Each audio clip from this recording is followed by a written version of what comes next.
Well, hey, good morning, everybody. This is Dave and Potter Piper coming to you from the Wyoming house. It is Monday, probably getting close to noon. And this is a little intro to what you're about to see. What Potter Piper and I have tried to create is a series of videos where we talk, where it's really me expressing my questions and concerns as I've read the Bible, and Potter Piper's been good about counseling me and teaching me and talking to me over the last several months. And what we tried to do is have kind of open conversations about the questions I have and how he would counsel me answering those questions, and really been teaching me. So what you're about to witness is the first of hopefully a series. We have 2 done, so we'll be uploading this one today and maybe the second one tomorrow. But what I hope we've created is really a conversation between 2 friends, and we've had several great ones over the last few days. And what today's is, what you're going to see in this first one and the second one, is kind of an attempt to recreate that great personal interaction and conversation that I believe is not only slightly entertaining but certainly educational. So I look forward to how this lands with you. I look forward to your questions and your comments. They're both long videos. They're both almost an hour. We know that. We kind of knew that going in, that these are going to be a little bit longer. So, but to have that deep conversation, I just felt it was better. And you'll hear me say it again later. I just feel that the depth of the conversation supersedes the length of the conversation. So that's why we've gone ahead and left it pretty much in the raw. These are pretty unedited. We just concatenated the parts together to make the video one, but we really didn't edit out the conversational aspect of it. So that's really all I've got. I'm going to ask Potter Piper if he's got something he wants to add to the intro, and then we're going to and load this, get it up. So Potter Piper, what would you want to say as an intro? Well, as Dave said, we're really, the goal was to kind of let you in on our discussion uh, personally about this, about the scriptures, and where does the church fit into this? Maybe specifically the Catholic Church, but I think it goes beyond that.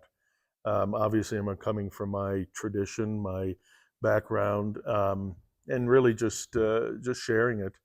And I mean, first and foremost, it was enjoyable for us to do.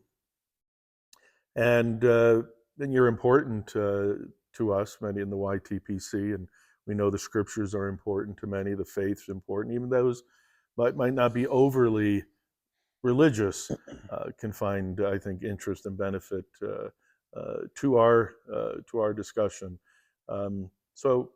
Really, it was between 2 friends, and then just to share that, invite that whoever might be interested in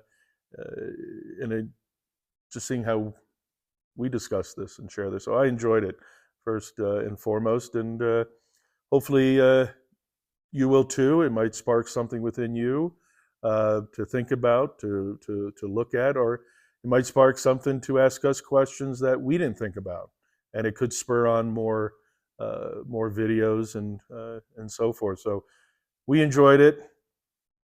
Hopefully, you will too. Yeah, so the first one is really so I call it I'm a bit of a doubting Thomas. You guys know, if you followed my channel at all, I mean, I really come from a top secret black operations law enforcement background, and that means very analytical, very proof oriented, very evidence oriented. So I kind of brought this doubting Thomas or doubting Dave approach to this first conversation about the church claiming Peter as the first pope and the lineage of the church to the modern day Catholic Church. And he did a great job of talking through that. So that's this first video. So, and I want to reiterate what Potter Piper said, and that is that I'm hoping this will draw comments. I'm hoping this will draw questions, because we're here for another 4 or 5 days, and we've got a couple of other topics we want to bring to you. But we also want to answer questions, or maybe you have stuff you'd like to see us talk about.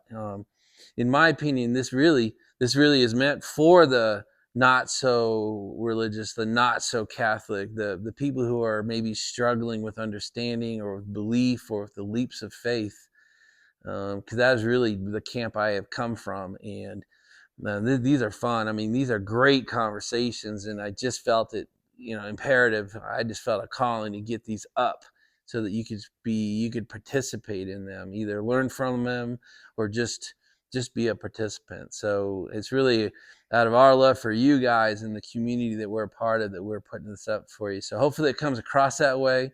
It is no way meant to be preachy or that we have all the answers. In fact, I would say the opposite. We're just trying to have a conversation. So hopefully that comes across that way, and let us know. And so we're going to let you ahead. We're going to head you into this first video, and I hope you enjoy it. We'll talk to you on the second one. Bye, you guys. We're rolling. Light's good. It's interesting how it's so cloudy, but you can still see the Teton. Dude, I can't tell you how rare this is. I can't tell you how rare it is to have this much cloud, have it be this dark, and still have the Teton sticking out. I mean, it's just the cloud layer is just staying higher than I've ever seen it here. Maybe that's just, being summer clouds versus winter clouds. And it didn't get as cold as it was supposed to either. Hey guys, I just want to show you what it looks like. We were talking about dark clouds, but they're high enough that we can still see the Grand Tetons. So that was a pretty cool thing to show. I don't see this very often when you get clouds that dark and heavy, but still above. That's a 14,000 foot mountain.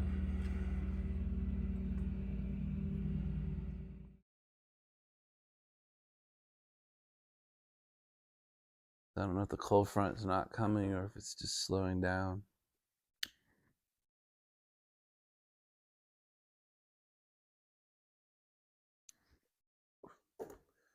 It's like God's way of saying, we're going to like you a little extra today. Yeah. I'll give you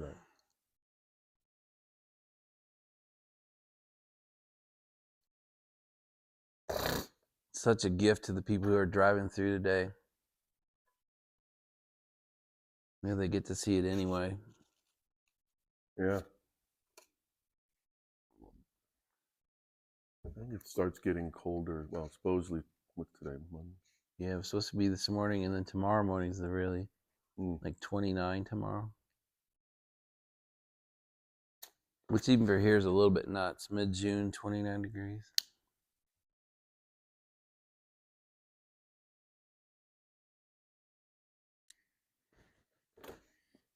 Look at that, both dogs down. Ooh. Don't got me there.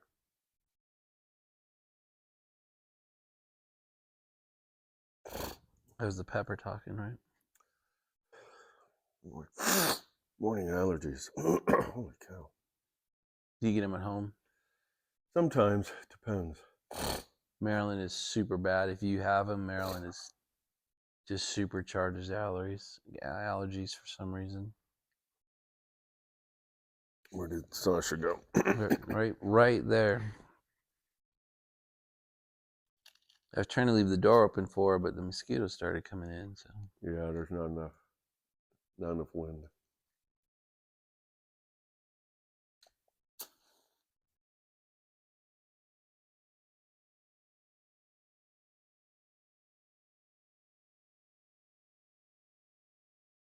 So we've had we've had a lot of great chats, but we've had two great chats the last 2 mornings. One was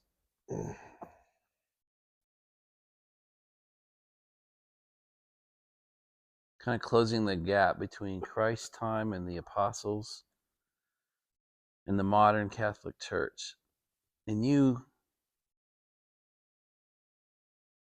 did such a good job of talking about the early writers and the years that and I kind of want to revisit that real quick, just because I'm actually going to write them down and start buying the books of readings because I want to start doing that. But if you walk it forward, Christ 33, year 33, and then you can talk through the gospel writings, take you up to a certain year, and then the early church writers kind of kick in almost right then. And then you come back the other way and you work from 2024 back to, like I was talking about, King James Bible, and I think it's Smith's Bible that takes you back to about 1400. Well, we're so excuse me, we're so used to today having a Bible in hand. That was not the, and I always thought, you know, people need, just to think about, you know, people relied upon oral tradition. Because we say there's tradition, uh, tradition being in how the scriptures, how the church, uh, and before Christ, they wouldn't use the word church, would use the word covenant. But it, in a sense, it could mean the same thing within reason. The covenant is how God journeys and deals with his people throughout the scriptures. So the Jewish rabbis always relied upon the Jewish tradition, or the tradition, I should say. But taking all that, that means to have a tradition means it has to be passed down. We pass things down. A lot of times we'll hand a Bible to somebody. You couldn't do that before the printing press. And I, challenge, all those who believers to think about the only people that could have scriptures, in the time of Christ were the synagogues and maybe the very wealthy, Pharisees and Sadducees. I mean, you didn't have personal scriptures. Now, you might have had specific little, a scripture quote on you in a little piece of paper to remind you. But they relied on oral tradition. They passed down the scriptures through stories. And that's the beauty of the scriptures. They passed them down through stories. That's how people remembered them. They constantly shared them. So, when you go into the time of Christ and the apostles, there would not have been a mindset, we have to write this down. That's why didn't they write? You would think, in today's day and age, if Christ was here, we'd have reporters, writing everything down and videoing it. They were listening. They were living with them. So I always think it's interesting, especially, for non-Catholics, Protestants, but even, sometimes we always go to the extremes. I mean, Catholics, I would like to read the Bible themselves more. I'm not saying they don't. There are, the hardcore ones, if that's a fair statement. Do read it, but in a sense, the Protestants, and that's there's a lot of different levels of what that means, obviously, from Pentecostal, evangelical, Anglican, Episcopalian. So it's kind of a word for a conglomerate of a lot of people. So like the Anglicans wouldn't fall into this statement that I'm going to say. For a Protestant, all they have is the Bible. That's it. Now, some people might say, well, that's all you need. That's a whole nother argument or discussion. I think it's one leg of many a few that Christ has given. But my point in saying that is, they didn't have a book. So it's just, even to just try to have that mentality of what would that mean for a present day believer in Christ to not have a Bible? Does that mean then you don't know Christ? You can't, to be able to know that it was passed down in um, in stories. Well, the conversation we had the other day that I really want to kind of capture again is, the directly from the New Testament, Christ says, "Upon this rock I will build my church," and he's really speaking of Peter, right? He's speaking to Peter, yes. And so I was kind of challenging. Well, so I think the Catholic tradition says Peter is really the first pope, then, and the Catholic Church is built upon him. It was pretty clear that Christ was speaking to him, about him. It wasn't the rock they were standing next to or anything like that, because you had actually been there. You'd actually seen the rock. There's no church there in their time or ours. So I was kind of ready to just say, I totally get it. I mean, that was absolutely true. I'm going to build this church upon this man. And my gap was from the first Pope Peter to modern Catholicism. Help me build a bridge, right? I was, without being mean, I was like, hey, prove it, Right. And you really kind of said, well, like the Gospels were written, the last Gospel was John. The belief is the last Yeah. gospel, the last book of the Bible, Yeah. of the New Testament. Well, the Bible was written was John, and So the Gospel of John was written in kind of what time frame? some will say 90, year 90. Some will even go as far as 110, 120. I don't know how they do that, because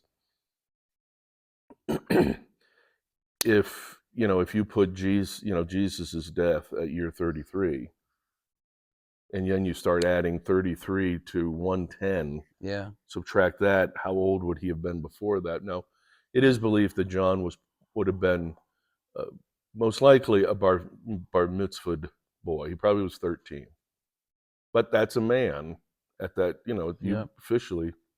But the Gospel writings are kind of get us to year 90 and year 100 around that time. So then the first church writings that you really speak to me again about who are the authors and kind of what year are they writing. And I can remember, I have to do a little more research to get exact, so don't hold me to it. No, I'm not looking for perfect.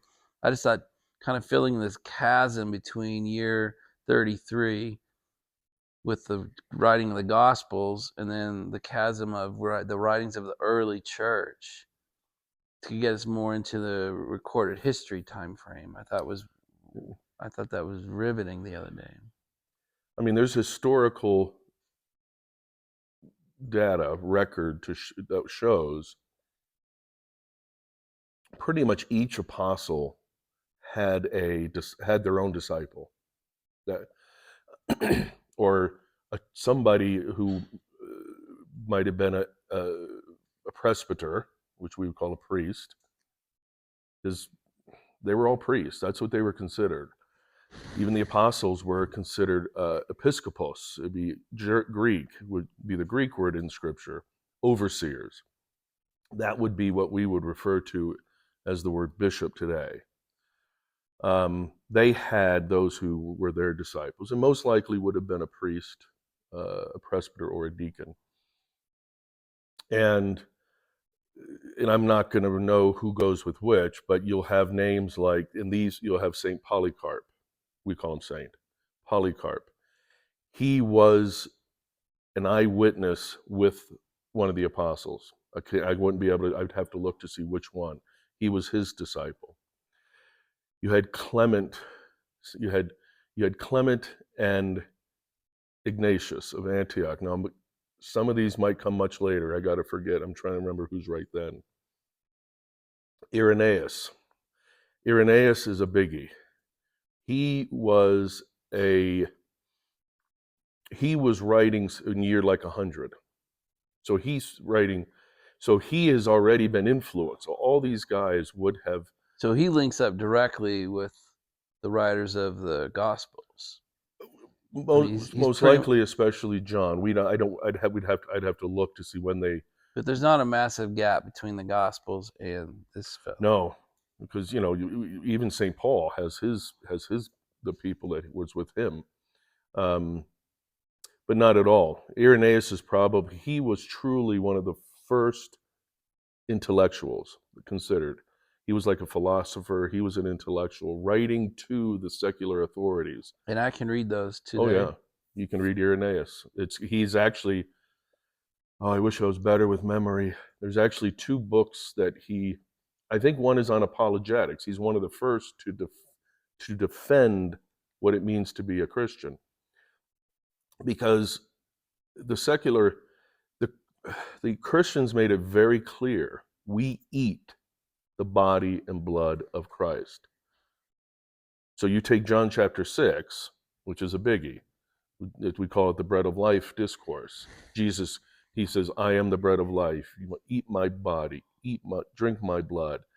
And he doubles down on it 2 times. He doubles down on it a 3rd time. Then there's Jewish people who walked away and said, we can't take this. This is too much. And Jesus looks to the other disciples. You want to go with him? That is a seminal Catholic belief. It shouldn't just be Catholic as in denominational, but we'll let that go. It's the belief that if it was just symbolic, why would he have not stopped those other disciples? Oh, you misunderstood me.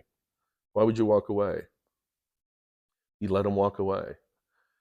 I got off track. Why did I talk? Oh, because Irenaeus is defending those beliefs.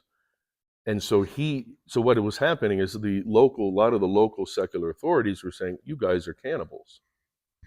Yeah, and they're really under persecution for this kind of belief. And so Irenaeus is defending the belief.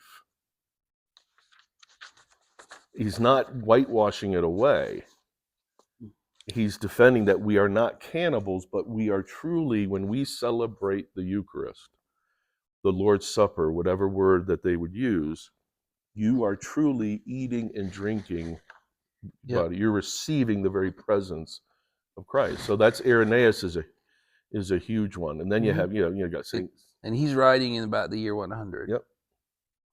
So who's another early church writer that you would have me, read? You rattled off like 2 or 3 the other day. Well, there's Saint Clement of Rome, Saint Ignatius of Antioch. He goes a little later. He's a few hundred years later, but he's big, and his name is Tertullian, Tertull, Tertullian. I think it's 2 L's.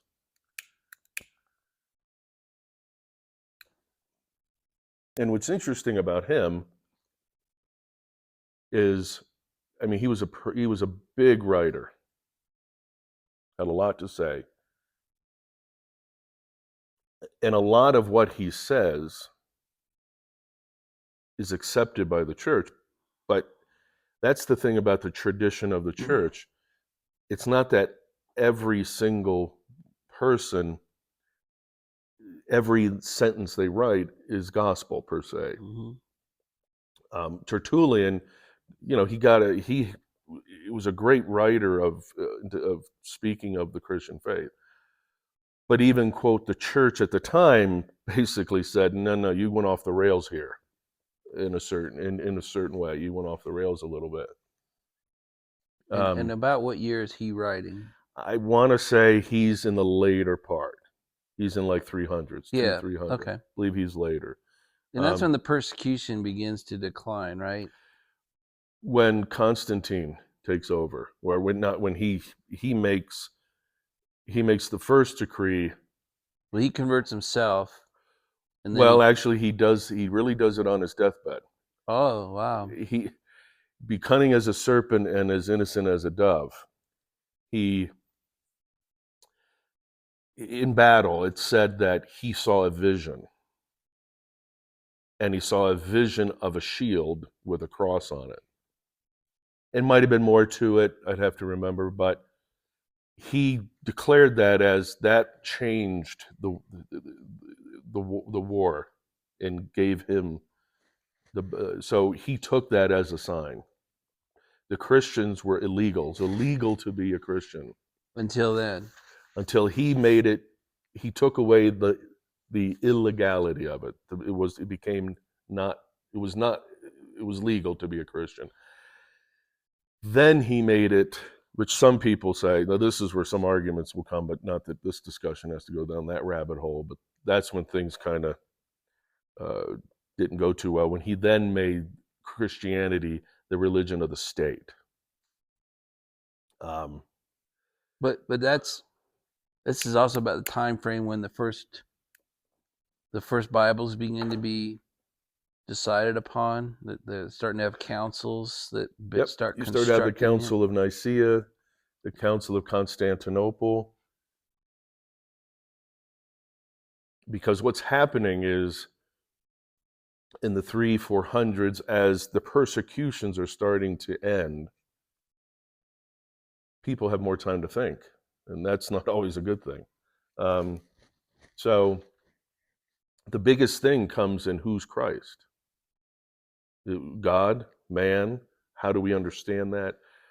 And, I always say up to this day, there's no new heresies. They're always refurbished from the past. And that's what a lot of people say. And it ultimately comes down to, I say, you have a problem that you want to address. So how do you address it? Let's manipulate the understanding of God so it fits my needs. So either Jesus is more of a man than God, or more of a God than man. All the heresies fluctuate within that in some way, shape, or form. Right, but they bring these councils together to start addressing, hey, we got to get together here. We have too many opinions going on, or Too many thought. Well, and I'd have to do studying to go into it. Like Arianism was a huge Arianism was a huge faction that became of the early Christian church. A belief that Christ was not truly fully God, in some way. That was I mean, you had stories of, I mean, people literally, not today, I mean, they fought over these beliefs. They would, in the councils themselves, everybody came. But as we pull through the timeline, so if we go from Christ to the Gospels to Paul's Acts to Luke would be the Acts, Paul's letters. Okay, well, Paul's letters. There you go. To Irenaeus. To if you want to kind of read kind of proof that the Catholic Church started with Peter and really got pulled through the ages and pulled into modern times. If we want to lead the people through that thread, I mean, that's what I loved about our conversation the other day is, you read Irenaeus and then you kind of jump and you read the next guy, and then the councils start getting formed, and then the first Bibles start getting released, and that's all year 300-ish. Yep, as you 3, 4, Yeah, there you go. 5, and you start to see the councils, and they're getting together, realizing. And the thing with looking at what letters or books of the Bible are real, or they considered to be inspired, there were already accepted groupings. What was happening is different places were maybe didn't have one or two or extra, and that'd be understandable because they just don't have the technology that we have. Right. But the concept was, let's start pulling this together. Let's start coming up with kind of a uniform or best agreed to beliefs and definitely and what would be the spiritual aspect is that they would have put this into prayer and believe that the Spirit of God would be guiding this group. So the councils are actually inspired. That would be the understanding. That doesn't mean, it's always body and soul, heaven and earth. Meaning God works through many times through the chaos, through the disagreements, and to come out to something that this is what we believe. So another leap of faith is I'm talking to general, have to believe that God inspired that council. Those men So you have to believe that the outcome of that council was divinely led, or divinely inspired. This is, and there's and no proof of that. So it's a leap of faith, right? oh, absolutely. That was a great conversation yesterday. We'll come back to it at some point, but I really enjoyed you know, to be a true Christian, God expects leaps of faith. And one of them, what you just said, is you have to believe just in faith that these councils were inspired. And so therefore the product that came out of them, essentially these first Bibles, are inspired products. And if you can't make that leap of faith, there's no proof to it. And I thought your discussion the other day was pretty good. Like, God expects, he's gonna leave gaps, and he expects leaps of faith from us. That it is not clinical, it's not scientific all the time. There's plenty of that, but there are these gaps where faith is expected. I thought that was really good. Well, it's really the essence, the core of Christianity. Even going back before Christianity, you still, but a little different, because there was no question that God's covenant with his people. But there's then the huge leap of faith of what many of us call Christmas or the Nativity. That's the leap of faith most Jews could not believe. You look at, actually, majority could not believe that birth was truly incarnational, was the incarnation. God took on flesh. Not just flesh, our sinful flesh. He wasn't sinful, but he took upon our sinful humanity. That's, if anybody had, that's one key leap of faith. And as we talked yesterday, there's the leap of faith of Book of Genesis. You got to make the leap of faith that God created. Yep. Maybe there's three. I know we talked two. I think, the next leap of faith is Christmas, the Nativity. Well, yeah, and so we kind of came to that Genesis 1 is your first leap of faith, that he just plain created this.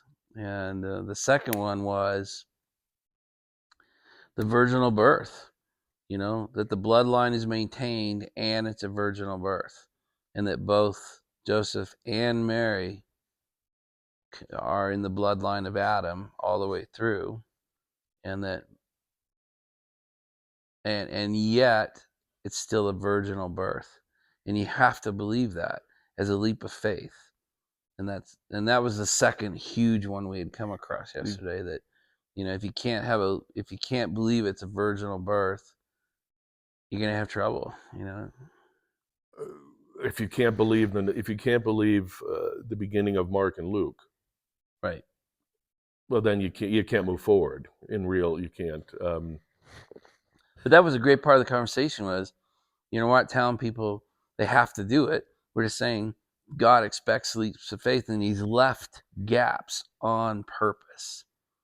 He's testing your ability to have faith in something you can't see or prove.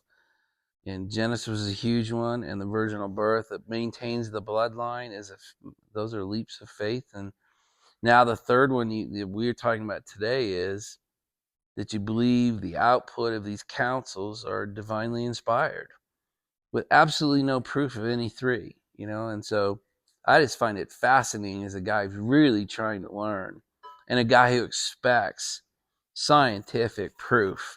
I've spent my whole adult life in the analytical world, that there are gaps on purpose, and your faith is tested by, can a guy like me in particular accept these leaps of faith? I just found that fascinating over the last couple of mornings. So And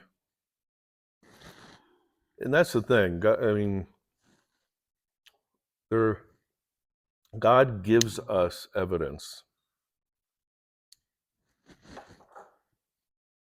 but it's still God. The evidence He gives us is natural evidence, but that's not enough. That's where the leap of faith and the gap, because you got to believe that we can look at all this stuff. You still have to make the leap of faith that all of this in the scriptures leads to death and resurrection on the Christ, that has meaning for us, that saves us. But the after is important. What happens after that is a gap that I find many Christians are willing to allow that gap to go like 1,500 years, 18, and I just don't. God doesn't work that way. Yeah. God's been working through His people, His fallen humanity, and there's the gap. The gap is humanity. It's how we're created. We're going to have gaps, So most when we start looking at, like, there's Protestant pastors who become Catholic, Yeah. that is a massive leap of faith for them. I've watched, there's a show on a Catholic television show, EWTN, and it's called Journey Home or Coming Home. And he interviews different type of denominations and how they became Catholic. But if you're a Protestant pastor, especially,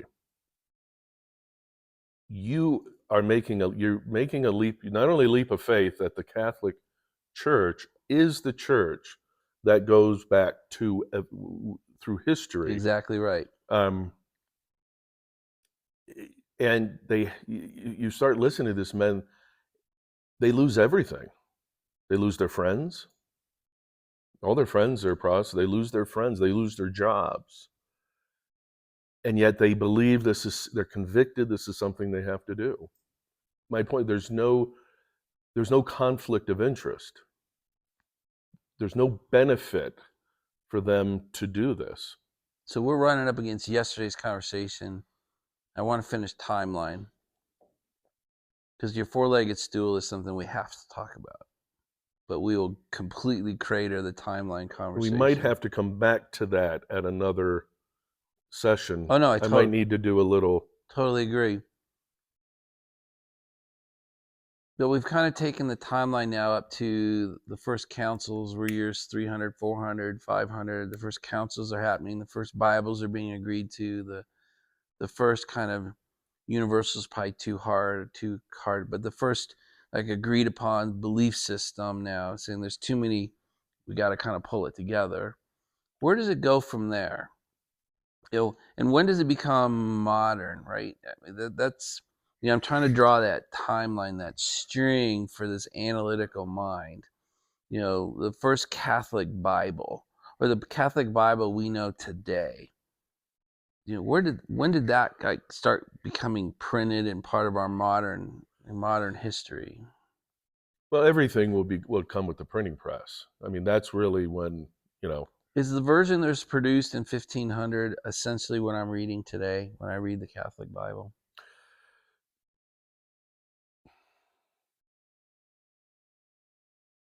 Yes. I mean, I'm hesitating because I don't like to just say yes and no. No, I totally understand that. The original would be the Latin Vulgate. That's the word, the Latin Vulgate. And when did that come about? Do you know? Those are from the beginning. Not every book, but you had, because what happened, oh, don't forget his name. Oh, he was one of the, because the original scriptures, everybody would like to say Aramaic. Yes and no. At the time of Christ, you had the major languages, Aramaic, Greek, and Latin. I'm not saying there wasn't, trying to, because it's interesting when we look at A lot of times, if somebody has a cross or a crucifix, it'll say INRI, and that's the Aramaic, I believe. Don't forget, Jesus the Nazarene, King of the Jews, or it could even be Latin. I forget what the initials, but there would have been three, and that was a declaration from Rome. That was their way of telling everybody what this man did. And this man Jesus' sin was claiming he was the King of the Jews. Yep.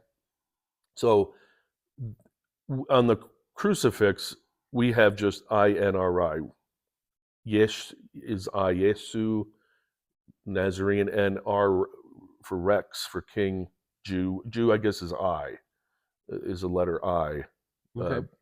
But my point is, there would have been three statements saying that. It wouldn't just been one. It been one in Greek, one in Aramaic, one in Okay. Latin. I'm saying that because the original scriptures that we know are written in Aramaic and Greek. And Greek was the predominant language, really, at the time. Latin was still very your average Jew would probably not have done Latin. The Romans obviously would have. The leadership would have been Latin. But the product that comes out of the early councils. The product that comes out is you have, and I'm forgetting his name, and he.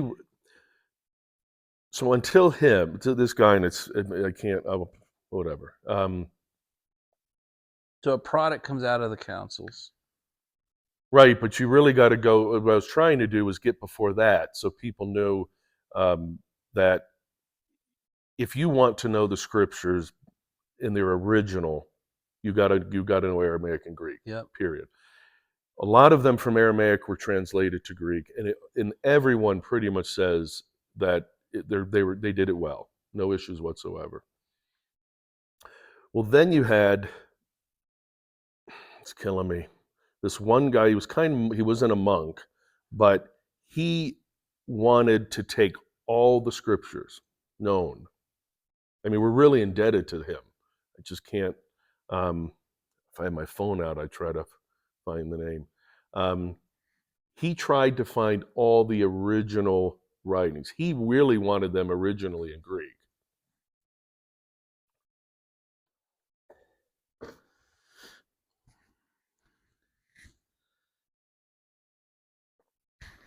I just like this conversation because Where'd your thing go? it's still here. No. And the light's still green. Yeah, we're good. I just liked that I'm sort of a doubting Thomas. And to have a friend like you that I can talk like this, and what I'm trying to do is kind of draw out, for lack of I mean, I hate the phrase, but kind of help me believe, help prove to me that Peter to the modern Catholic Church, there is quite a bit of written, divine, inspired, with not that many gaps of faith required, to really kind of say, hey, the modern Catholic Church is founded by Christ on Peter. And that just blows my mind that we can actually, because we hear it all the time, but rarely do we talk about it. Rarely do we draw that proof timeline that says, look, as early as 100 AD, when the last gospel is being put together, there's the first writings of the church already being written. And then there's so many writings that they pull these first councils together around year 300 to say, hey, we need to kind of combine all these writings and beliefs, and we need to create a Bible or a book, and we need to start consolidating our beliefs into a believable system. And now you just looked up the guy who actually did it. So I'm going to throw it back to you and say, talk to me about this. Who is this guy and what did he do? The name I was trying to remember was Jerome. Within the Catholic world, we would say Saint Jerome. And he pretty much dedicated his life to translating the scriptures into Latin. Because by his time, and this was in the late 300s, and the reason he was translating it into Latin is because that known world of that time was moving from Greek to Latin, where Greek was the majority, was moving into Latin. So he pretty much lived a monkish life to translate. And he would have been a lot like what you're saying, a lot like yourself. And you refer to doubting Thomas, and I would say the doubting you're sharing is the good doubting. In other words, it's not doubting for the sake of doubting. It's like I want to seek what is true, what is real. That's the most important thing of anybody seeking faith, religion, is seeking what is real and what is true. So to get to the Bible that we have today, everybody, their word would have to go to Jerome. Almost all of them would. No, that's perfect. Now there were a few different people, but not many at the time that But would be this is the recognized. core. This is the main. Jerome would be the main one. And kind of what years did he accomplish? Late 300s. Yeah. To very early 4. So I mean, I just think for me this is so important to go from Christ to the disciples to the writers of the Gospels to the early writings of the church to the first councils to the first real Bible being assembled in one language is not that long. No. There's not a lot of dark periods in between this, really. I mean, you're talking about year 300, year 380, and there's lots of writings that take you all the way back to Christ himself with really almost no gaps. I find that as my doubting Thomas guy, I use my doubting Thomas to generate questions more than anything. And these conversations have slaked a lot of that. And so we're now out in year 380, and here's the first Bible. And now talk about from St. Jerome's Bible to the printing press version. Was it modified? There were more councils, there were more discussions, more ins and outs of the Bible, and kind of. Well, what makes Jerome important? Well, the fact that he dedicated, and he was at these councils. He would have been like the scripture scholar at these councils. And what makes him important is he translated pretty much the New Testament, to my knowledge, from the Greek to the Latin. He was able to assemble and to find what he considered to be originals or good facsimiles. Where he had a little issue was with the Old Testament, because he wanted the original Aramaic writings. And he had a hard time finding a number of them. Why is that important? Not that we got to jump, because that's what Martin Luther used, and I'll use the way I would see it, used it to justify taking out books. Because Martin Luther took it upon himself, by himself, to take out certain books. That might be a discussion for another time. Yep. But I would like to say, just to know that he wanted to take out more books. His disciples actually said, "You're going way too far." That could be a whole nother discussion, but like the Book of Maccabees, which you will not find in a Protestant Bible, you'll find in a Catholic Bible. Jerome's argument was not that it wasn't an inspired book. He could not find the original, or what he considered to be a reliable source. Martin Luther used that to say that it's out. And why did he want it out? Praying for the dead. Okay. Now I know that's jumping. That's just that's good. That can be a great conversation. I just want to stay on the timeline because we're close to finishing this one up. We're close. So you got St. Jerome's Bible, year 380-ish. It's translated from Aramaic to Greek, and the ones that were written in Greek stayed Greek. And it's generally considered the translation's pretty damn good. Yeah, there's not a lot of word arguments or lost words or lost phrases or lost concepts as pretty much every non-Catholic Christian has to accept the fact that the Bible they have Came from came from this place. perfect. Perfect. So now let's just keep going. So he produces his Bible. Yet from 400 for better, just to round it out, to 1500 when the Gutenberg Bibles start coming out. The Gutenberg Bibles are English, are they not? No, they would have been in German. Mm. Because then you would have had the English. You would have. I'm assuming they would have been German. So do you have any sense of how it went from St. Jerome's Bible to the Gutenberg Bible? I'd have to do a little research on that. Because pretty much from Jerome became the accepted. I mean, there still would have been over a few hundred years, like anything. Communication doesn't go out like it does now. So you still could have had disagreements and so forth. There were still times of things becoming accepted.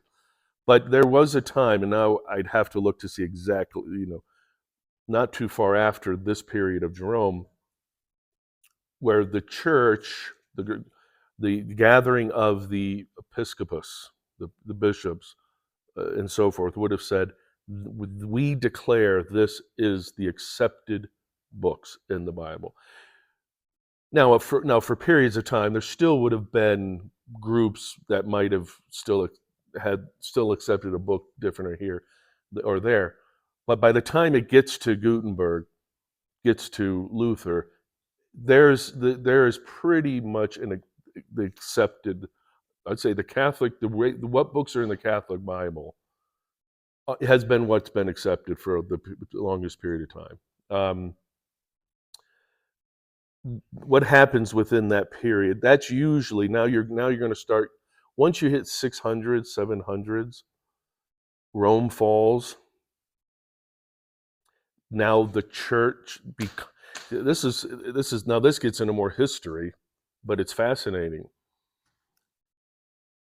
As Rome is decaying, its power structure is starting to decay around the world.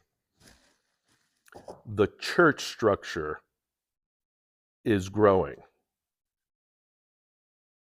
So when the Roman Empire falls and becomes factions, and even when Constantinople, loses its power, the only structure was the church. Monasteries became very strong. They became economic centers in a sense. So my point in that, so then as Catholics, we start calling, and I'm not going to know the exact years, I could take guesses, but 700s, they start calling the Dark Ages. Mm-hmm. Now that would be a Protestant term. Yeah. We would say the Middle Ages. But this is time where you're not being persecuted. You're not worrying about what's at the Bible version. Now what starts to happen is you start to have deeper spiritual writers and people who are living like St. Francis, St. Bonaventure. There's a lot of that are starting to write theologically now about God, using scripture to talking about God. And these are things I can go read today, correct? Oh, all of it. Now, some will say the Dark Ages because now that the church, and we were talking in certain parts of the world, is becoming very powerful financially. They are the powerhouses, and obviously, when what does it say? Absolute power corrupts absolutely. Mm-hmm. So, if someone said to me, "Oh, there was so much corruption then," you're not going to offend me. It's corruption today. It's fallen humanity. That doesn't. No one says that. When somebody says that, I don't always. Oh my God. It doesn't. The conversation shouldn't end when somebody has that belief. Right. It doesn't. It does not destroy my faith. It's a part of the history. But that doesn't mean we had some of the greatest we call saints and and writings during this time. St. Thomas Aquinas, well, we consider one of the greatest theological writers and scriptural writers of the time. Um, we jumped way over, but that's back in the 400s and 300s. Saint Augustine, huge writer, and part of those councils. So during this time, you're having more of a development of faith, if you want to say, um, and development of theology during this time. And you can read it. So that's what I like. Oh, it's all there. Today, I can read that whole period because it's written. In a sense, it becomes the development more, where in the beginning, you had the essence of faith, which is all you need. We can read all the theological writings and all of that. It's all for the purpose of the simplicity of believing and making faith, having faith within the gaps. Yeah, and what I was trying to get to, really, to help my doubting Thomas mind, was I had grown up with the belief until really the last 3 or 4 days that Christ says, upon this rock, I'm going to build my church. And then the Catholics made this like huge assumption that that was our church, right? And that we're going to declare Peter our first pope. And then the modern Bible comes out roughly in its first form in the Gutenberg. It's been translated, and it's the one we read today. And there's like this 1,500-year gap with just nothing but Catholic assumption that it was our church. And through our conversations, you were like, not even close.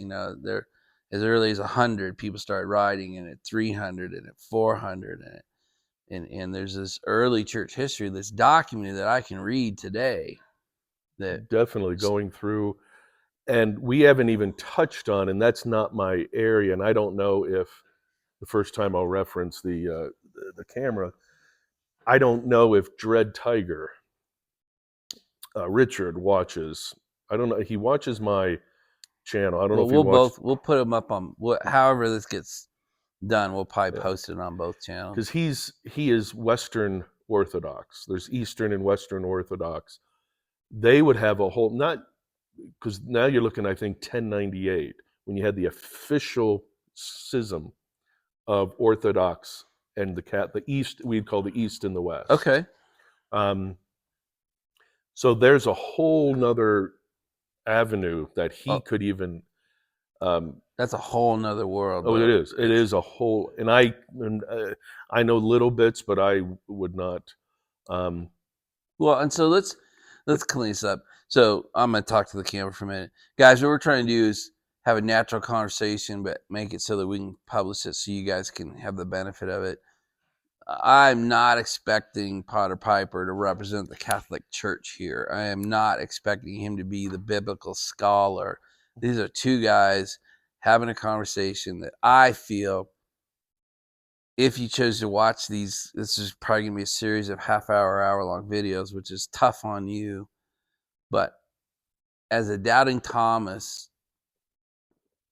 there's got to be a lot of doubting Thomases out there. And I wanted to close the gaps. And if you're a more analytical person, how can I prove, that's a horrible word, but there's actually a written string from Christ all the way to the modern Catholic times. And I just, that's what I'm trying to create with these. We're going to do a series of these over the next few days, but. And I appreciate the fact that I like questions. I don't, even to anybody, I can't imagine what type of comments we're going to get. Yeah. It's going to be all over the board. And but the kind of comments I don't want to get are, you're wrong. You don't have the years right. You don't have, I'm not sitting here expecting you to be the world biblical scholar, or that you're like presenting the Catholic case. Like that's unfair. Essentially you're my friend Brian when we sit here and talk like this. And that's all I want to say. That's my whole point to the people watching this video tomorrow and a year from now, is that in no way am I expecting like you're the formal voice, or that, I don't want to get comments like, well, he didn't know what he was talking about, or he didn't know his years right, or because that's not what I'm trying to accomplish. I'm not trying to write a history book on the Catholic faith, and I could see those kind of comments. So I just kind of wanted to stop the video and have a discussion real quick about what we're doing here. No, definitely. I enjoy it. It challenges me.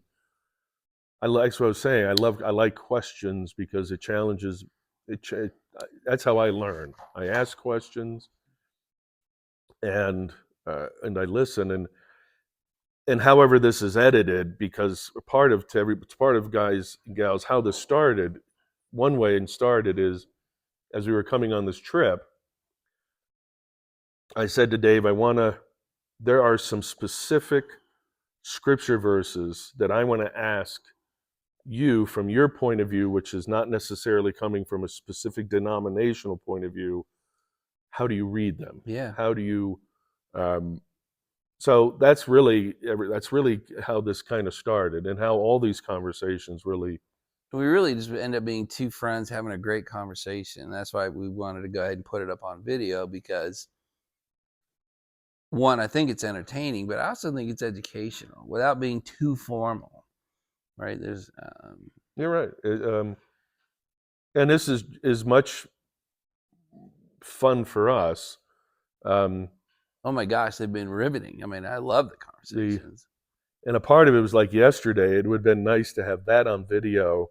Yeah, but so it's hard to recreate the absolute natural flow, but it's actually going better than I expected. Yeah. And I'm a friendly questioner, because I honestly, I want to believe. Like I told you, the next Bible I'm going to read is the Catholic Bible. The version you say, read this version of it. I want to believe it's rooted all the way back to Peter and Christ. I mean, I want to believe that. So I'm kind of a friendly discussion. The other side, there could be a much different guy sitting here going, I don't believe any of this bullshit, and you have to prove every single thing, and we're going to go look up years, and I have no interest in that, because that's my job when I get home, or when we're done with our retreat, which is a good word. It's upon me to start looking these books up and these writers up, and then I need to do the readings, and I need to match up the years. That's not the point of these conversations. Well, and I think that's a good point for commenters, and not that neither of us have a challenge with people asking a question. It's just being aware that in a comment, it's much easier to say something than it is for us to respond in a comment. Like, well, what about this? Well, a part of that, what about this, might be your responsibility to look up the information. But at the same time, I enjoy questions. I do people saying, okay, well, I heard this, and it could be very. I think questions are awesome, and I hope we get them, because we'll do more videos based on what questions come out. Well, yeah. I just don't want the accusations to come that, right, this is taking on some more formal thing than it really is. Because I will say, some very good friends of mine are not Catholic, and I mean, like, one of a very long time friend is a Lutheran pastor. He's more conservative, so we get along on just a natural level. But so my point with telling people I'm not anti-Protestant or anything, but I have my own thoughts and questions. And well, you spent a lifetime in it, so yeah, I think you're a great person to have a conversation with. I enjoy it because I don't feel threatened by, if someone doesn't believe. Like I've come to a point, even in my own videos or in this one, it's not to convince you, or anyone out there. I always see it as an invitation, and you got to take it and see where God brings it, because ultimately I've got to decide a leap of faith within the gap that in myself. Everyone's got to make that decision. Absolutely. And what this video is going to give you guys is, if you want to do some reading, if you want to do some research, I'll capture it in another way. I'm not going to do it right here, but we'll capture the readings we kind of recommend, the people, the writers you should read if you want to read it yourself. And then we've identified the 3 gaps of faith that are required, and God's not going to fill them. You are going to have to individually, I have to decide, can I accept the Genesis leap? Can I accept the virginal birth faith?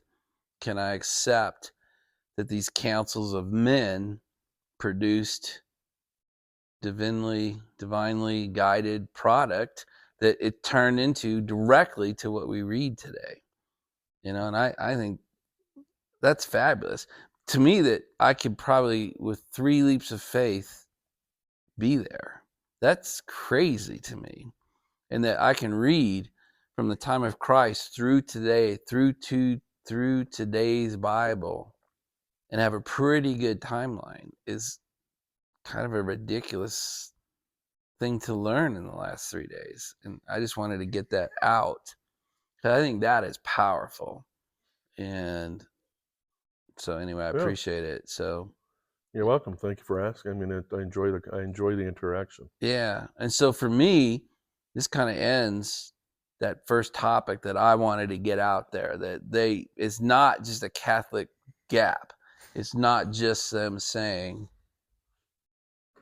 you got to believe us. Right. Yeah. We might have we got a puppy alert dog here. potty time, and usually there's only 30 seconds.